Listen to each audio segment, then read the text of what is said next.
So good morning. Good morning. And you are? Simon Griffiths from Vadestad. And your company deals in?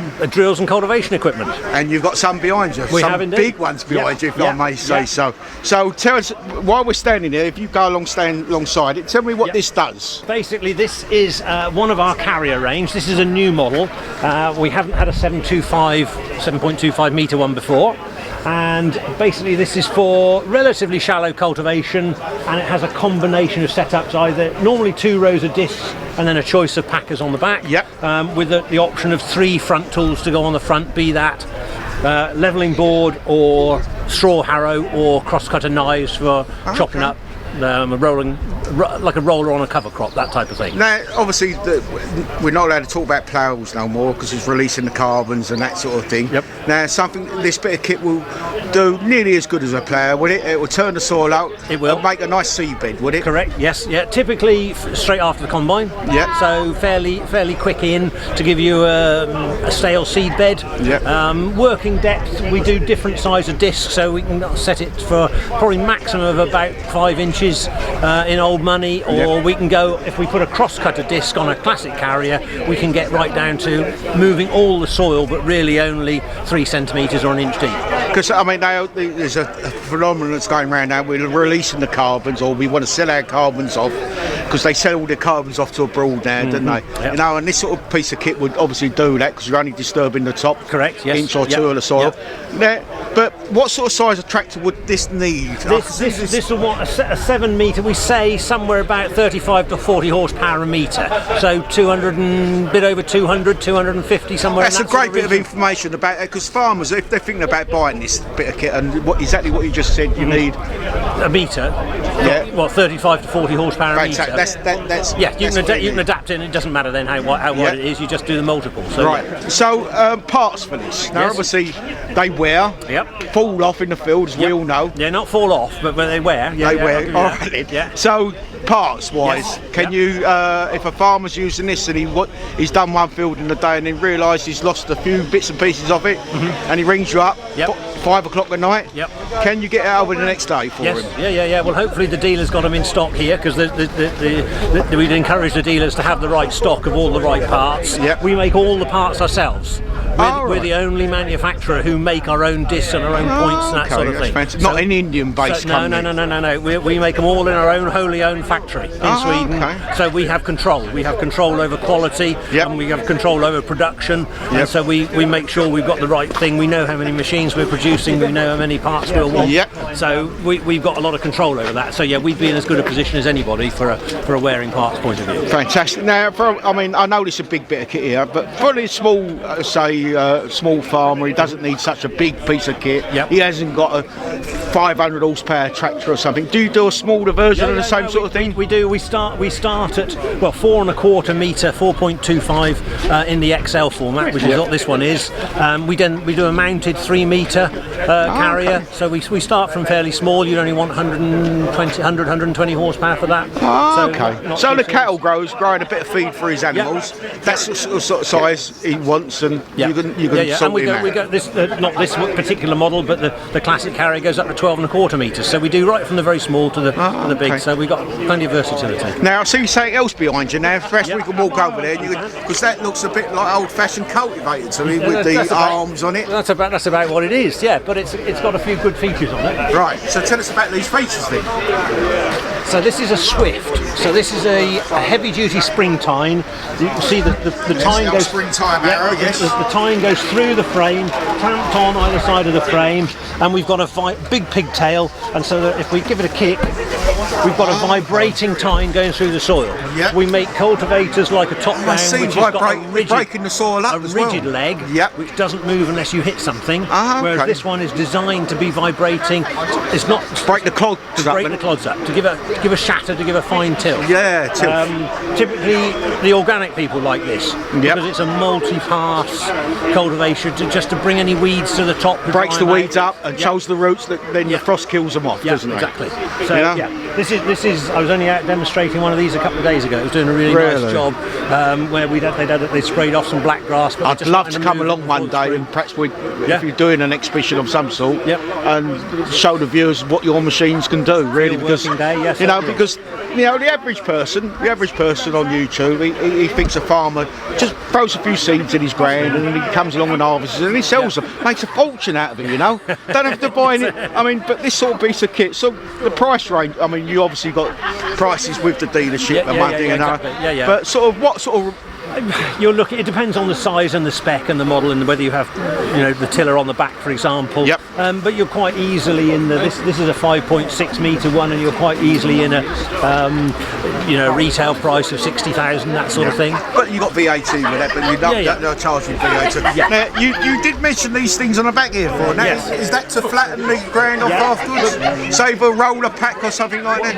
What we do is we offer a whole variety of points for our different points, and this bit here, this piece is the shin. Here. So we want lots of rolling boil, but we offer different shins and different points, because it's not just about what the cultivator can do. We can adapt it within that. Yeah. So if it's a dry year or a wet year or soil conditions are different. If you've got a clay soil or a chalky soil, you might have different. You might have these days. You might have different soil types on the same farm because you've got a farm 5 or 10 miles away. Well, definitely these days, because farmers in Lincolnshire own farms in Kent, don't they? Exactly.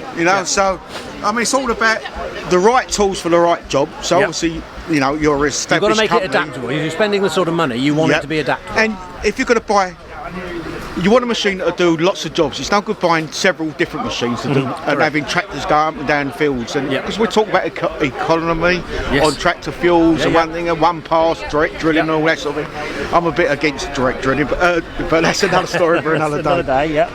But the red of your company stand out in the fields. You go past the farm, as soon as you see the red colour, it's a good company. You provide a good backup service and everything like that. Well, I appreciate your time. Pleasure. So tell us your full name and your company again. Simon Griffiths from Vadderstad. And you retail through Tuckwells. Tuckwells. Yep. So anyone who wants any information about these particular machines, they can go straight to Tuckwells. Yep. If you're in the southeast, that's the place to go. What about a telephone number for yourself? So, from say the farmer wants a bit of advice. Yep.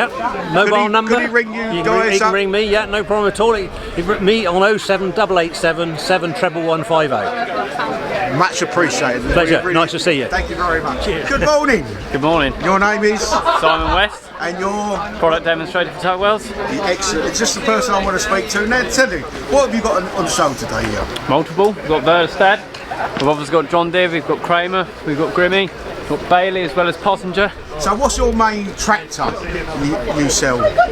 Well, how long's a piece of string really? Obviously John Deere is our main. That's what I was aiming towards, yes. But yeah, so we've got today we've got 185, a 250, a 155 and a 150. So that's the horsepower you're talking about? So we've got a 250 horsepower tractor that will boost up to 301 horsepower. We've also got a 7. Walk over there for me? Can do. Let's have a walk over there, Simon. Good lad.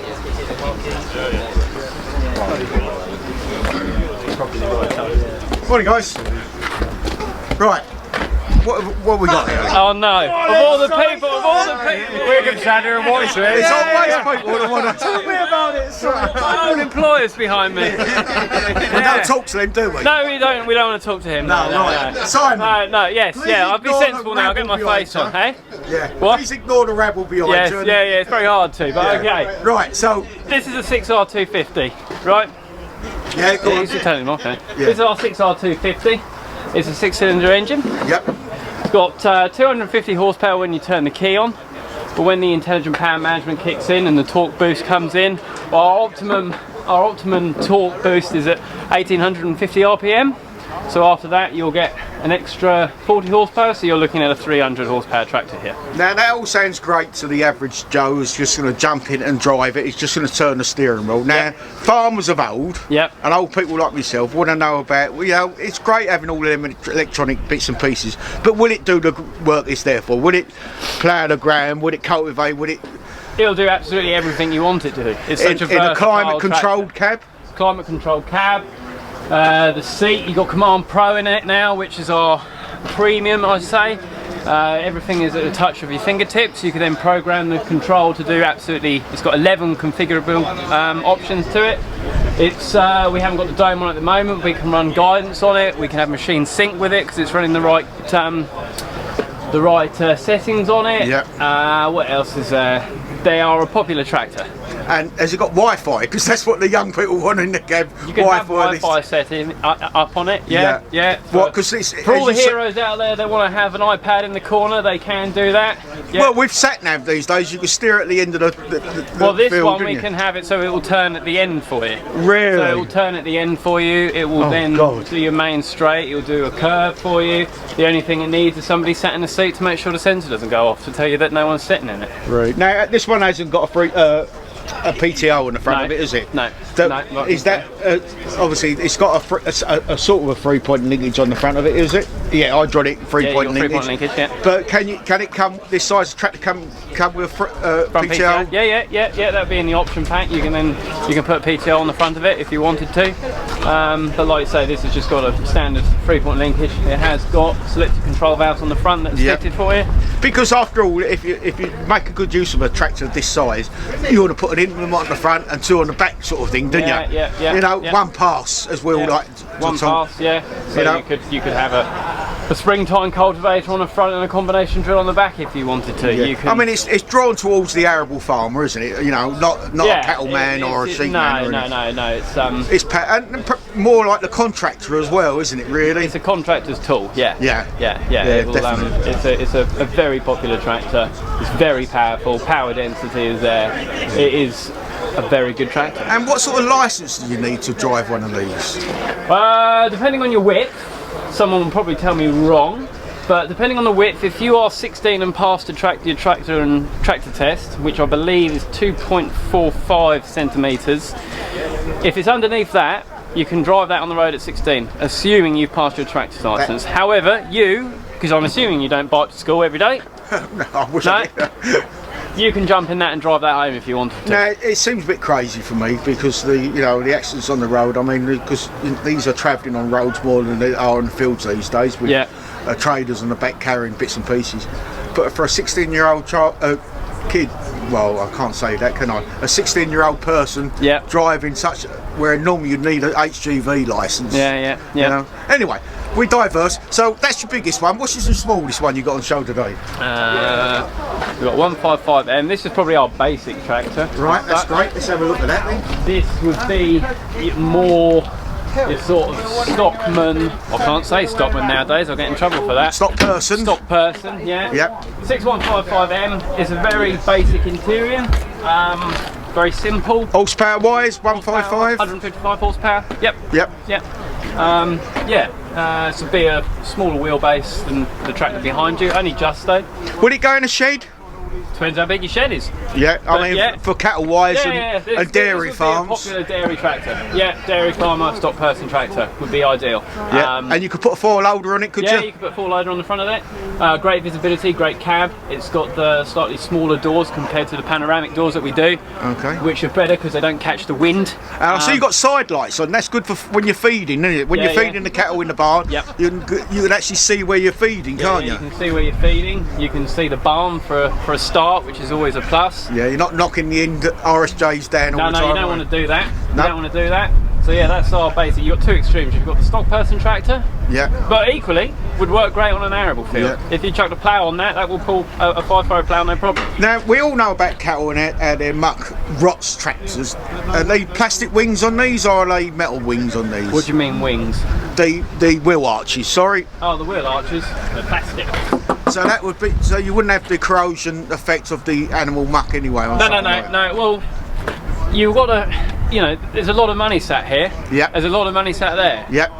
Look after them. Exactly. Wash them. Fertiliser. Wash it straight after. Fertiliser, good. Yeah, they just need looking after. It goes with anything, though. Yeah. It just wants to be looked after. If you can, put it in a barn rather than leaving it outside all the time. Leaving that. Yeah. Let's have a look at the rear. We all like looking at ladies' rears, don't we? Yeah. So, good 3-point linkage on the back as well. Yeah. Nothing too big. No, simple. You've got the buttons so you can control it. Yeah. You got your fender controls here. They haven't got selected control valves for the brown spool valve, which we do on the R series. You'll have the hydraulic option. Yep. These are just your main link arms. You can see you got ice bus as well. So Yep. your three Air braking as well. Air brakes. Yep. Air brakes. Probably somewhere on there. Yeah. Yeah. We'll take it as read. That's great. But I mean, if they're putting a trailer around, then they obviously want air brakes, don't they, as well? So, but it's got partially sprung shocks, is it? Yeah. Cap suspension. Yep. Cap suspension, axle suspension. The only thing this won't do, what the R do, is go 50k. Ah, okay. So, would you say it's more of a round a farm tractor rather than a travelling from farm to farm tractor sort of thing? Well, you can use it for farm to farm. And it is a yard tractor. You can use it for many things. That's what makes. Yeah, no, I appreciate it. versatile. Well, I appreciate your time you're giving me as well. And Thank you very much. tell us your name and your company as well, then. Simon West, demonstrator at Tuckwells. Thanks for your time. Thank you. Well, good morning. Good morning to you, sir. And how are you this fine and threatening day? Very, very well. Living the dream. Living the dream. The weather's great. But tell me, what is your company called? Well, we're Spearhead Machinery, leading manufacturers of premium vegetation management equipment. I'm here today with my two dealers, Crawfords and Agwoods, down for the Kent area, and hopefully showing customers the premium end of our product range, chatting to people, get some ideas about what their requirements are, talking to them, and seeing what the future brings. Now, Spearhead's always been renowned for their batwing cutters and their hedge cutting equipment. Yeah. Now, is that the area you specialise in, is it really? We are specialist in what I call the flex wing machine. So what we used to call the batwing. Yeah, we always call it the flex wing. Oh, okay. Yeah. So we're here today. We've got a new model on with us today, which will be the new machine, the new 480, which replaces the old 460. So it's as you can see, the first visual thing with the machine will be a smooth deck on the machine. Yep. And finished in grey, where historically we've been in the green colour. Exactly. That's why I was a bit bemused by it, because when we walked over, I thought that's not Spearhead because it's not green. Spearhead, yeah. So it's a new machine for this year. Yep. So 4.6 cutting width, 4.8 overall width, and now with the machine as well. Now, for the older farmer, now you said 4.6 and this and that. What is it in feet? Oh, you're asking me a question now. I'm working in metric. All right, then. We'll let the viewer work that one out. Yeah, we will. Okay. So it's smooth, as you say, because with grass, if it lays on something, gets caught in a little bit part of it, it rots it away in no time at all. Yeah, that's it. Well, we've listened to our customers. One of the things they've always said, a smoother deck would really make the machine take it to that next level. So that's what we've done with the machine, just moved it up a notch. Yeah. And the other visual improvements, as you can see, besides the grey colour, new 165 horsepower heavy duty gearboxes on the machine. Yeah. Hydrogas suspension, obviously walking axles are standard on the Pro line range, LED rear lights. One thing Spearhead have always been renowned of with this particular machine is the wingtip speed, 85 metres a second, 6 blades per rotor, which gives you the star cut. Yeah. Whilst other machines offer 3 blades with a much slower rotor tip speed. The requirement then is a bit more horsepower, a bit more fuel consumption. Typically, a machine like this size, 125 horsepower, is more than adequate to drive the machine. Now, obviously, it's a big machine. Now, you know, it's not in the market for the smallholder. So, what sort of acreage would you say? This is more towards like the sheep, cattleman sort of thing. It's designed for a wide variety of users, sort of, you know, the 100, 200, 300 acre, right through to the larger user. Because of the build quality, you know, a larger user, contractors still get the required usage out of the machine. Contractor, yes. Yeah, out of the machine. We do a larger machine than this. We do a 6.5 metre, which will be a 5 rotor machine. Yeah. Look very similar to this, but just a little bit extra on the wings. And then obviously we come down to the smaller machines, the 2, the 3, 4.2 metre machines as well, for the smaller user. Fantastic. Now, obviously, you know, they've got a renowned name, Spearhead, for build quality and backup services. Now, obviously, we live in a day and age now that we don't like backup services. Now, does Spearhead or your dealership offer all your spare parts, your backup? We like to work with the dealers, and one of the things that we like to do, not just stocking machines, but we make sure the dealers keep a good supply of parts. Yeah. We do keep quite a good stock of spare But parts. parts are expensive. If you can't have £300,000 worth of parts on your shelf not going anywhere, can you? No. But unfortunately, we understand that we try and do some terms with the dealers, make sure they keep the fast-moving parts. The wearable in stock. parts. The wearable parts in stock. Yep. Your blades. That seems to be the most important thing. Yep. Hoses, PTO shafts, those sort of things. Things that do go wrong, we try and keep a good stock, and we try and make sure the dealer network as well will do that. And I have been known, if someone's really struggling, I'll throw it in the back of the truck and whiz it down to them and keep them going. It's no problem. Now, a quick question there.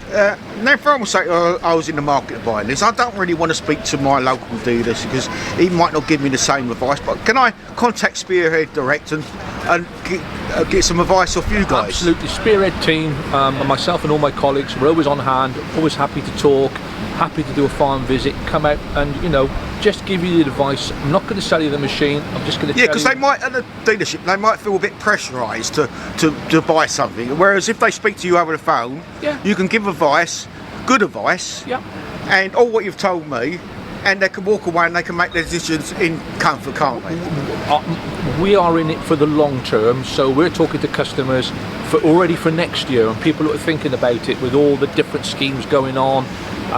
We're at the forefront of that, making sure that we're always aware of those.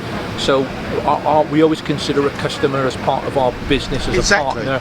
So the relationship, we like to think that's an ongoing thing, and it's not just about a machine for the day. It's not about money, and it's about a good relationship between yourselves. Because after all, if I buy a piece of kit and I'm getting the feedback from you guys and from the dealership and the spares wise, you've got to go back to that bit of kit when that bit of kit wears out or becomes non-viable in the business. Yeah, we're always looking, and we always take advice on for customers as well. And this is, as you can see, Spearhead we do like to listen, because the biggest gripe was smooth deck, and we've listened, we've made some changes, and that's just part of the ongoing upgrades to machines over the next sort of 12 months.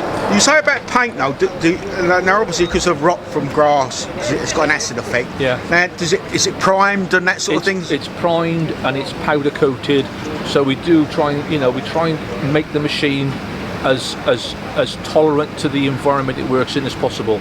Because it is an environment. It is an aggressive environment. Yeah. So again, with the smooth deck, the beauty of that is you can clean the machine off, blow it straight off. Yeah. So the debris is not sitting on there as well. And when you power wash it off as well at the end of the season or the end of the week, it's as good as the person who looks after it really as well. There's nowhere for the water to be sitting in the machine really now going forward. Right, we talked about this machine. Now I see a big job in the background. It's a hedge cutting for, what is this made for, highways or something like that? This would be for highways and for your Let's walk over towards it, shall we? So this is not tractor driven, this is self-propelled. This machine will be a self-propelled machine. So want to stand right beside it for me, please? Yeah. Right, this will be your self-propelled machine. So this is predominantly for your drainage boards, or your specialist contractor, but it's predominantly for your drainage boards. So this is a self-propelled vehicle. This particular machine is 9.7 metres reach, 4-wheel drive, 4-wheel steer. Rotational head on the machine as well, as you can see there. So that machine the head will rotate right round on itself. Okay. So you can work backwards and forwards. Yeah. And the machine is designed that when the machine is in travel mode, the head will swing round. Sit on the front there, on that back of the machine there, so it's easy for transport. And there's a pin that goes through there, is there? There's a locking pin that will go through there after, and then you've got a camera on the back as well, so you can keep it when you're folding it up. It's easy to see what you're doing, and then again, when you're in work mode, you can have a vision behind you to see what's on go. And there's a camera in the cab as well, so it comes up and shows exactly what's on go around the machine when the operator's in there. Can you turn the cab? Because I see it's on the side. The cab, that's what we call work mode. Yep. So when the machine is required for transport mode, you can rotate it round, and then you can travel along and go to your next job. So the machine is a truly versatile machine. You can go to the job, work, when you finish, get away and move on to your next job. Fantastic, and it just started to rain as well. That's not always good for the camera work. Yeah. But it's got a John Deere sticker on it. Now, is it originally powered by John Deere? This particular machine does have a John Deere engine in it. Okay, we shouldn't be saying that in Crawford, should we really? Because they're not a supplier of John Deere. Anyway, but it's a great bit of kit. Anything else you got here on the show today? No, this is all we have here today, but obviously we do a wide range of machines. If you've got any questions on any of our kit, please feel give us a call. You're on the internet, obviously. You're on the website. We're on the website, Facebook, LinkedIn. Okay. So there's a plethora of ways. YouTube as well. Yeah, YouTube as well. So there's plenty of ways to get us. Okay. So yeah, feel free. Sorry, I forgot to ask this question. Predominantly flower mowers on these. Can you do a rotary blade version? We can do a plethora of options on the machine, from grabs to specialist pieces of equipment for cleaning like your dike, your ditches, different style heads. So we can always make sure that we've got plenty of equipment to work with the customer. I like the cold, sorry. Yeah, it's all right. Yeah. All right then, well, thanks a lot for your time, and tell us your name and your company again. It's my name's Simon Gurney, and you've been listening to Spearhead Machinery. Thanks a lot for your time. Cheers. Thank you very much. Good afternoon, guys. Good afternoon. A World of Granary, what's that all about? We're a cooperative grain store made by farmers for farmers. Basically take out the hassle of storage, marketing, distribution, all the hard work stuff we saw. So the farmer can take the crop off his field, hand it over to you guys, you can store it, dry it, market it, take all that energy out of the business. That's exactly it. Yeah. But it's a company that's owned by the farmers though, isn't it? Yeah, it's a multi-cooperative, so members make up the majority of obviously the company, and then there's a board of directors which run the day-to-day. But yeah, it's built by farmers and it is for farmers, so it's a non-profitable business. So Right, good afternoon, McHale. Who else have we got with us today? Anyone else? Nobody else. Okay, we'll speak to you then. Right, I spoke to you before. Tell us what you got on show today. We have a 9/8 wrapper, which is a big square bell wrapper. Yep. It'll do round as well, static as well. We have an orbital wrapper, which again for round bales. You can work it static or you can work it behind a baler. Also we have a straw blower, which in case for feeding silage or for doing straw, and of course we have a belt baler. That's for bedding. Can you chuck stuff in for bedding off that machine? Yeah, for bedding, for straw, for bedding cattle or that. But also some people use it for silage as well, for feeding cattle or cows, whatever. We also do the belt baler as well, which is the V6 740. So we walk over there then? Can we have a no look at problem. it? The better, we'll go through the better first, so we can. This is the trail model, which is the C460. So we do 3 models of trailed, which is the C460, which of course is this one. We do the C470, which is a longer machine, and we do the C490.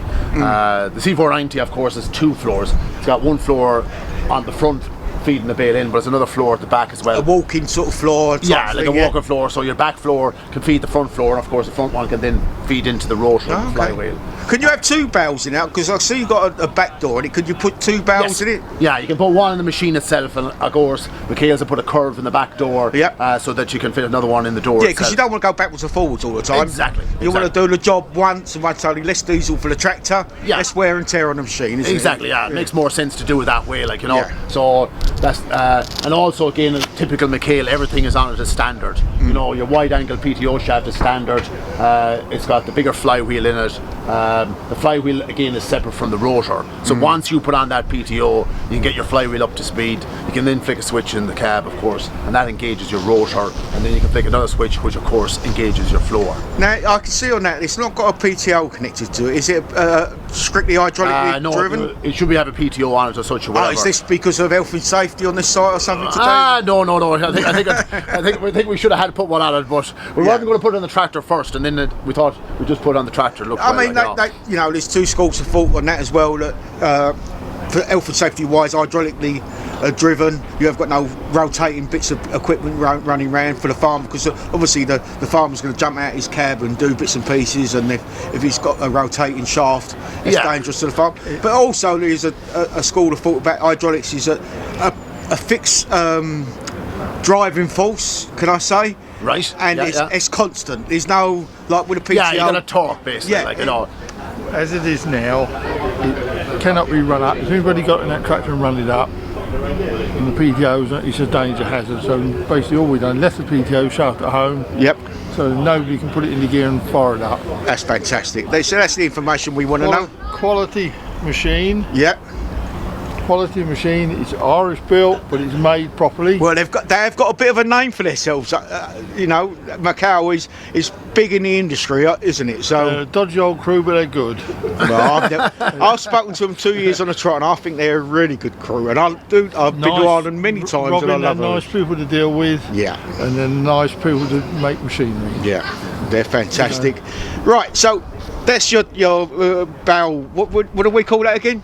We call it a straw blower. Straw blower, feeder yeah. or Or something. it could be a feeder. You can feed it. I've got one customer puts a few spuds in his, so we put some silage in there, some spuds in it. And Oh, feed right, it. so you can mix feed it with like a a beet or something like that. Yeah. I mean, in Ireland, beet is quite a big industry, isn't it? Yeah, it is. Yeah. There will be a bit. I mean, Farmer Phil, everybody knows Farmer Phil Yeah, in yeah, Ireland, yeah, don't yeah, they? they And do, yeah. they're always digging up beet sometimes, aren't they? And it's a great family to watch as well. It's a poor man's dart feeder, isn't it?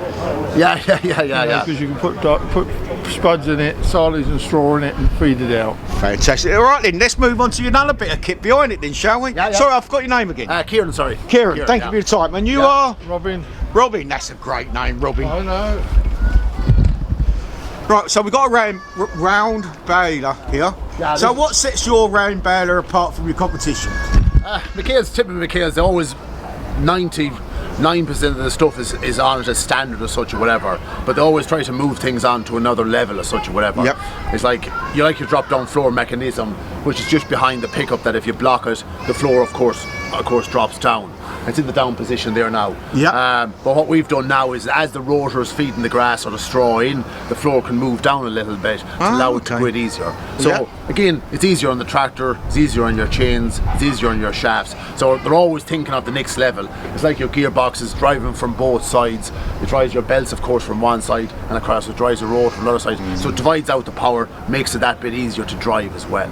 I mean, that's where your company have gone on in the years. You progressed, haven't you? You're not stuck with a machine that's doing the same job and same.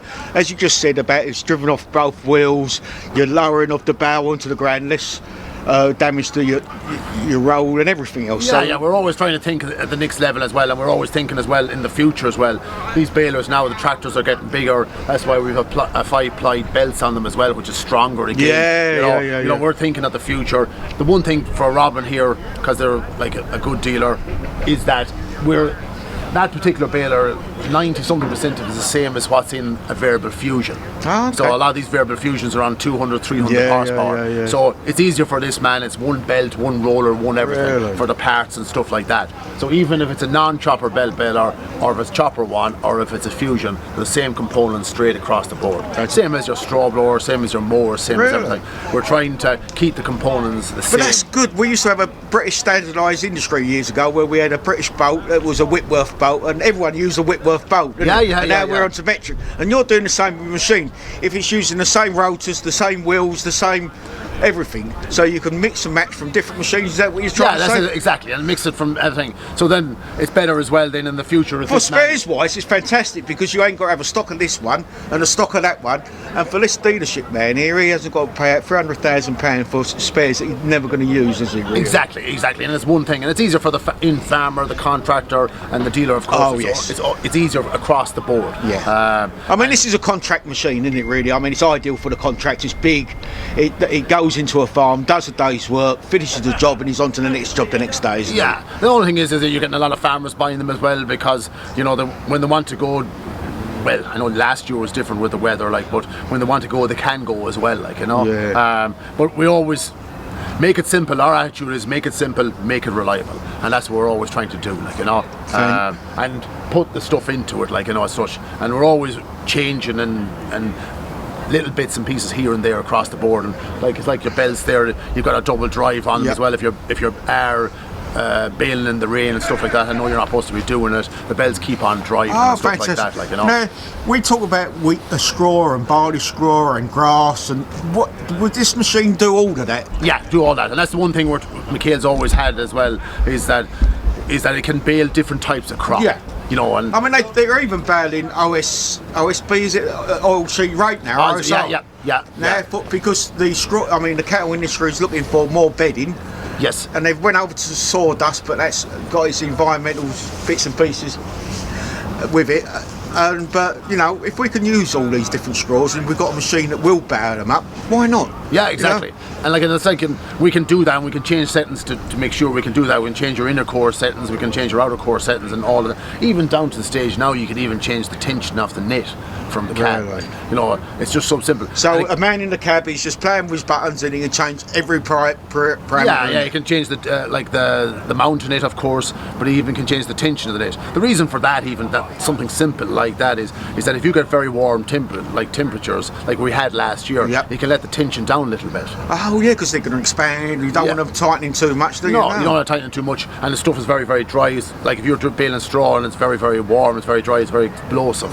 So you of course you want to put more net on that bale because you want it to push out. But also if you get very warm temperatures, you want to let the tension off as well. Now these big we're seeing bigger and bigger ram bales now, even going down to mini bales now.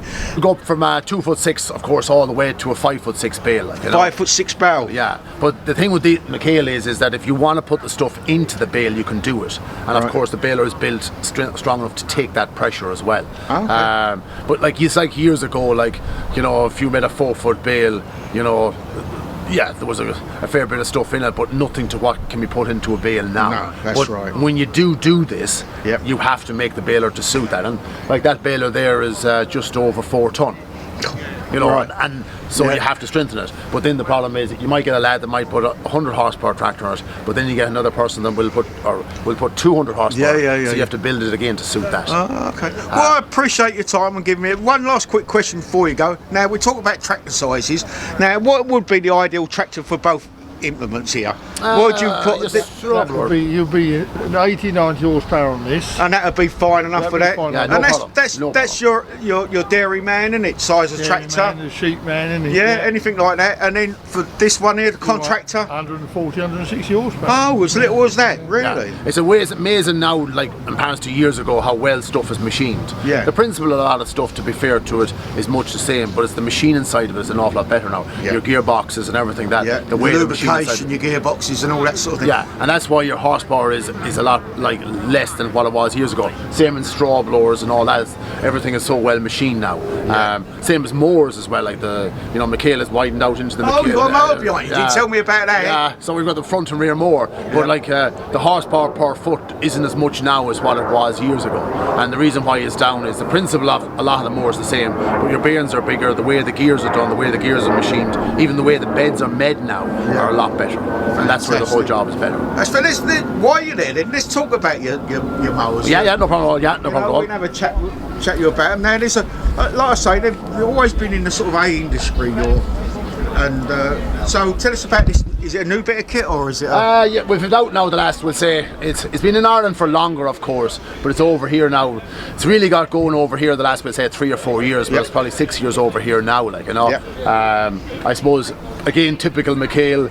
We started with the rear one. We started with the front mower, of course. Again, output. And the size of them now, they're a tremendous size, aren't they? Considering what they used to be. You know, 3.1 mowers. Again, typical McHale. They went down to customers and says, you know, what mower do you have? Where's the faults? Where's the good things? Where are the bad things? Some people mentioned about the belts on the conditioner, that the belt can slip, so they put the direct drive on the conditioner. Oh, direct drive. So basically shaft gearbox onto it. Then some people. No failure, there's straight to the PTO. Exactly. There's none of that worrying about the belts being slipping. No slipping and like that. And again, you see the tractor in front of it, you get more horsepower, more everything.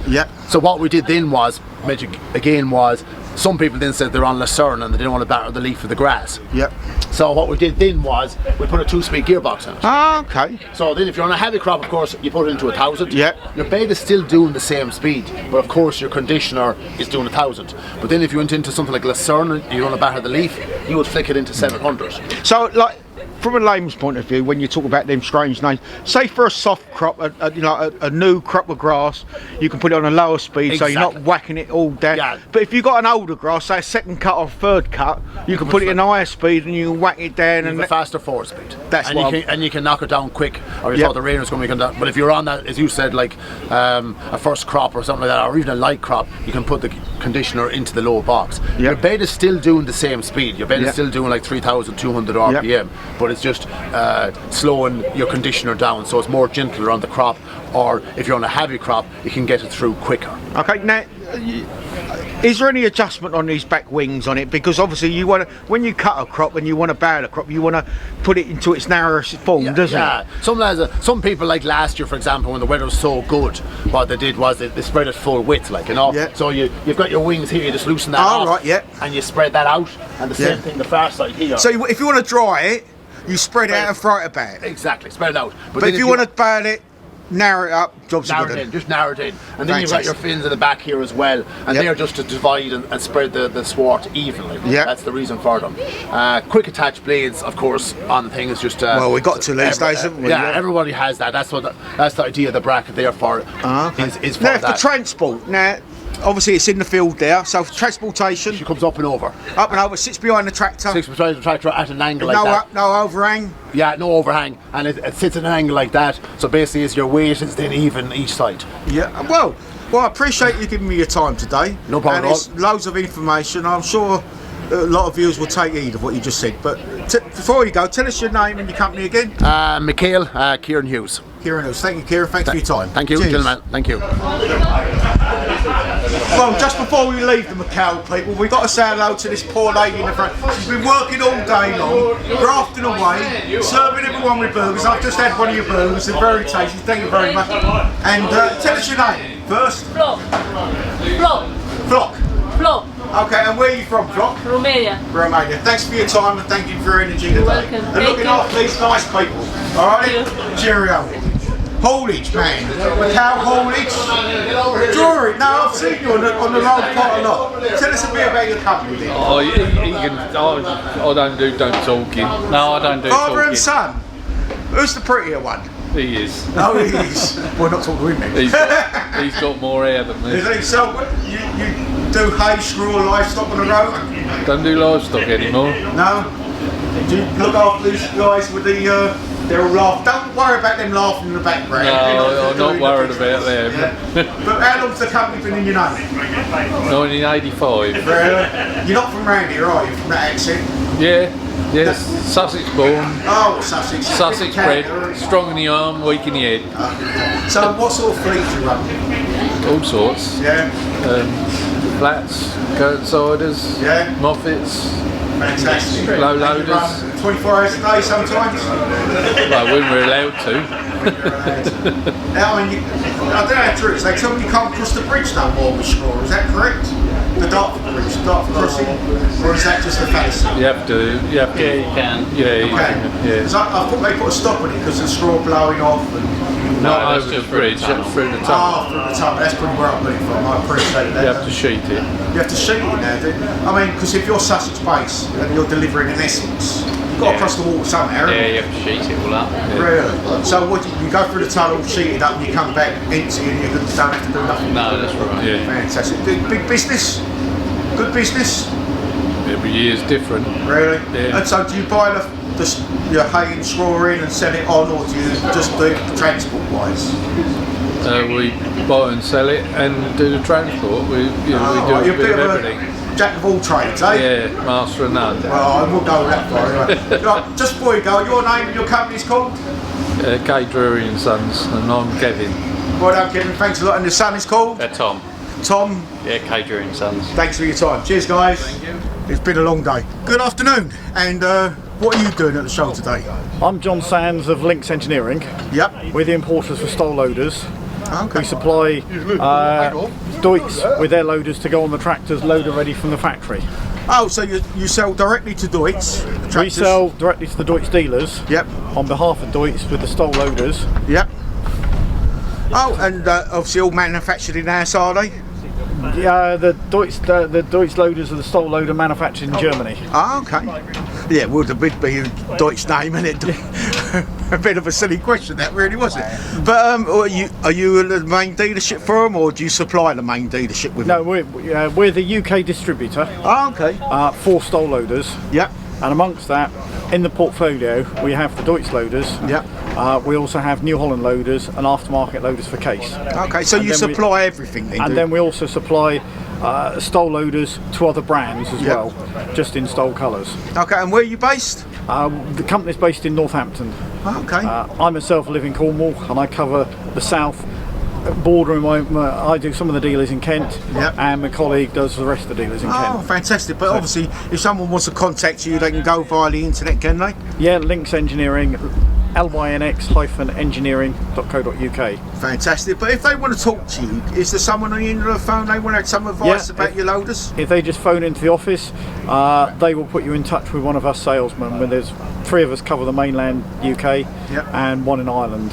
Oh, you cover Ireland We as cover well? Ireland and Southern Ireland as well. Oh, fantastic. Now, obviously, you know, I've got to ask you this question. I've asked everybody else it. Spares for these bits and pieces. Now, obviously, if you're coming up to the harvest season and you want to put your bales of hay on a truck or something, and I know hydraulic hose fails or a pin goes wrong, do you carry the? Could you provide the spares We have and backup spares service in the UK. Yep. There's very little goes wrong with loaders. Yep. They're all hydraulic, obviously. So they're all hydraulic. Hydraulic hoses normally the dealer would repair themselves. or you can get your but having local said hydraulic that, man. Yep. Our pipe work on the boom is mainly steel work. Ah, okay. So it's far more reliable than rubber hose anyway. Yeah, yeah, you got less wear and tear on that sort of thing, haven't you? Anyway, so you got. I see your hydraulic. It goes into a main command box there, and that goes. Have you got controls in the cab? Joystick in the cab. Is that separate joystick, or is it sort of like a jobber you bolt onto the tractor? This one is integrated because this was a loader ready from the factory. Yeah. So the brackets, the hydraulics, and the joystick were all fitted when it's manufactured. Oh, okay. So it's part of the agreement with Stoll. So it's integrated into the. Okay, so you haven't got to have a bolt-on unit inside the cab. But you can have a choice of electrical or cable control in there. Ah, yeah. Yeah. Now, I mean, there's obviously 2 schools of thought there, but some people still like the old mechanical cable-driven thingy, whereas a lot of people like the hydraulic. It's in diggers and dumpers and everything else these days, so why not?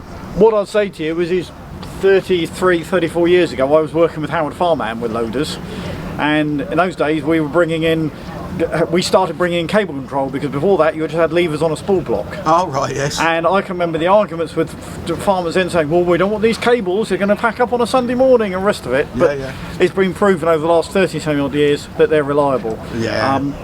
We've been doing electronics involved. We've been doing electric controls now for 20 years. The Massey Fergusons on the Dynatronics and things have been going for 39 years now, and they've proved to be very reliable. Now these electro-hydraulics are reliable. Sorry, yeah. So these cables, they're obviously.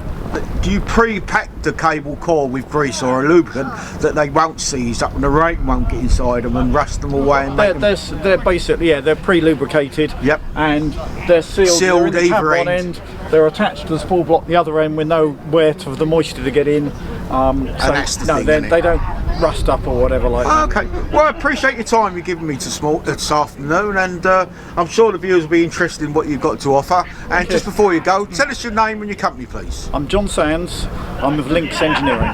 Thanks for your time. Cheers. You.